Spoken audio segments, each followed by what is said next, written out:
Hello दोस्तों, स्वागत है आपका विद्यार्थी फाइव पर। आशा करते हैं कि आप सभी स्वस्थ हैं और आपकी प्रिपरेशन अच्छी चल रही है।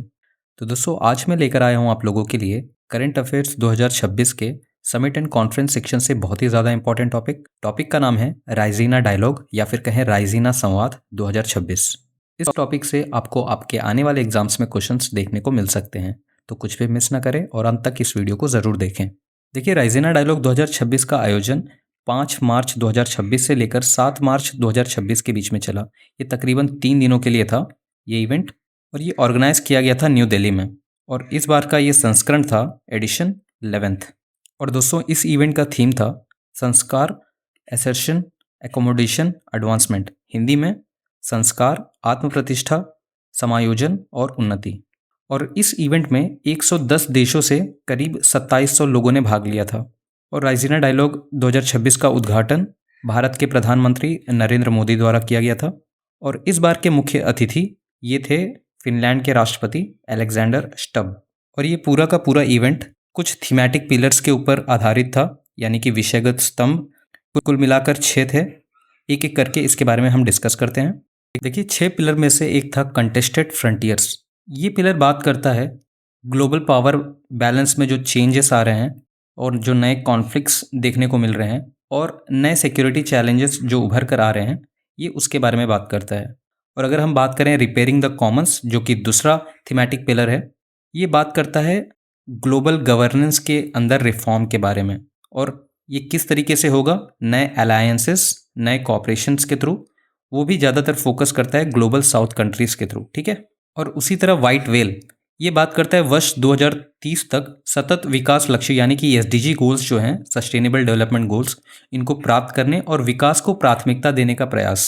और द 11th हावर ये जलवायु परिवर्तन, लचीलापन, टिकाऊ आपूर्ति श्रृंखलाओं पर त्वरित कार्रवाई की आवश्यकता को दर्शाता है। टुमारोलैंड देखिए, कृत्रिम बुद्धिमत्ता यानी कि एआई, डेटा और डिजिटल प्रौद्योगिकी यानी कि डिजिटल टेक्नोलॉजीज का वैश्विक शक्ति और शासन पर क्या प्रभाव पड़ेगा, ये इसके ऊपर ये बात करता है ये पिलर।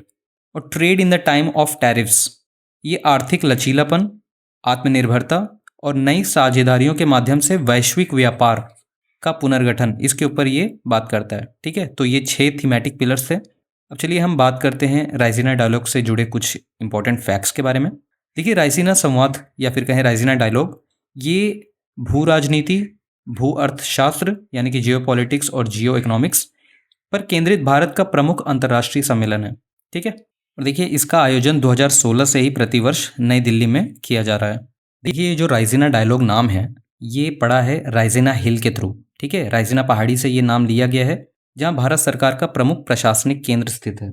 फॉर एग्जाम्पल, जो राष्ट्रपति भवन है, ये सब जो है राइजीना पहाड़ी, इसी एरिया में ये आता है, ठीक है। और देखिए, ये डायलॉग ये होस्ट किया जाता है ऑब्जर्वर रिसर्च फाउंडेशन द्वारा in partnership with ministry of external affairs, यानी कि विदेश मंत्रालय के सहयोग से ऑब्जर्वर रिसर्च फाउंडेशन ये इसका आयोजन करता है, ठीक है। और राइजीना डायलॉग कॉन्फ्रेंस ये जर्मनी के म्यूनिक सिक्योरिटी कॉन्फ्रेंस और सिंगापुर के शांग्रीला डायलॉग इस पर मॉडल्ड है, ठीक है। और बात करें ओआरएफ की, यानी कि ऑब्जर्वर रिसर्च फाउंडेशन, इसका गठन हुआ था 1990 में, तो इसे भी याद रखिएगा। तो दोस्तों, इस टॉपिक से हमने काफ़ी कुछ कवर कर लिया है। अब चलिए क्वेश्चंस की ओर चलते हैं। वर्ष 2026 में राइसीना संवाद का कौन सा संस्करण आयोजित किया गया था? ये 11वां था इस बार का। राइसीना संवाद 2026 का उद्घाटन किसके द्वारा किया गया? तो ये भारत के प्रधानमंत्री नरेंद्र मोदी के द्वारा, ठीक है। राइसीना संवाद 2026 के मुख्य अतिथि कौन थे? तो देखिए, 2026 में चीफ गेस्ट थे अलेक्जेंडर स्टब, जो कि फिनलैंड के राष्ट्रपति हैं। राइसीना संवाद 2026 में लगभग कितने प्रतिभागियों ने भाग लिया? तो देखिए, इस इवेंट में करीब करीब 2700 लोगों ने भाग लिया था। राइसीना संवाद 2026 में कितने देशों से प्रतिभागी शामिल हुए? तो 110 देशों से करीब करीब 2700 प्रतिभागियों ने इसमें हिस्सा लिया था, ठीक है। राइसीना संवाद मुख्यतः किन विषयों पर केंद्रित है? तो देखिए, ये global geo politics and Jio economics यानी कि वैश्विक भू राजनीति एवं भू अर्थशास्त्र पर केंद्रित है, ठीक है। राइसीना संवाद 2026 का आयोजन किस तिथि से किस तिथि तक किया गया? तो देखिए, ये 5 से लेकर 7 मार्च 2026 के बीच में ये आयोजित किया गया था। राइसीना संवाद 2026 की थीम क्या थी? तो देखिए, ये था संस्कार, एसर्शन एकोमोडेशन एडवांसमेंट, हिंदी में संस्कार, आत्म प्रतिष्ठा, समायोजन और उन्नति। रायसीना संवाद का आयोजन किस वर्ष से प्रतिवर्ष किया जा रहा है? देखिए 2016 में पहला संस्करण हुआ था और तब से लेके प्रतिवर्ष दिल्ली में इसका आयोजन होता है। ठीक है। रायसीना संवाद का आयोजन किस संगठन द्वारा किया जाता है? तो देखिए ये ऑब्जर्वर रिसर्च फाउंडेशन द्वारा। रायसीना संवाद का आयोजन किस मंत्रालय के सहयोग से किया जाता है? तो देखिए ORF यानी कि ऑब्जर्वर रिसर्च फाउंडेशन, ये मिनिस्ट्री ऑफ एक्सटर्नल अफेयर्स यानी कि विदेश मंत्रालय के सहयोग से इसे आयोजित करती है। ठीक है।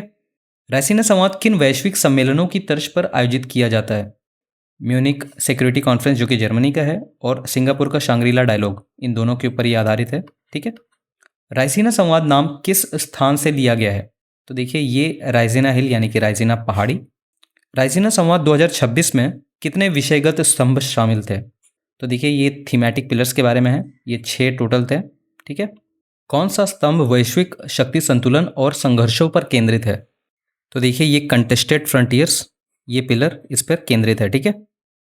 रिपेयरिंग द कॉमन्स स्तंभ मुख्यतः किससे संबंधित है? तो देखिए ये ग्लोबल गवर्नेंस रिफॉर्म के ऊपर ये बात करता है। कौन सा स्तंभ वैश्विक व्यापार के पुनर्गठन पर केंद्रित है? तो देखिए ये है trade in the time of tariffs.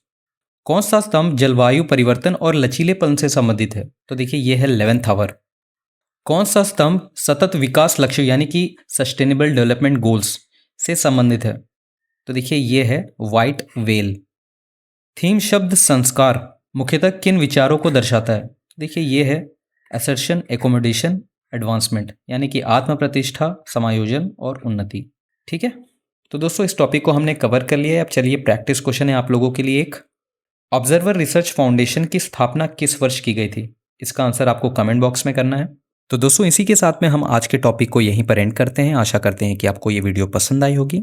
Video को लाइक और अपने फ्रेंड्स के साथ शेयर ज़रूर कर दीजिएगा और आपने अभी तक इस चैनल को सब्सक्राइब नहीं किया है तो तुरंत करें, क्योंकि ऐसे टॉपिक्स हम लाते रहेंगे जो आपके आने वाले एग्जाम्स में यूजफुल हों। तो चलिए फिर मिलेंगे आपसे एक नए टॉपिक के साथ। तब तक के लिए keep studying, bye and take care.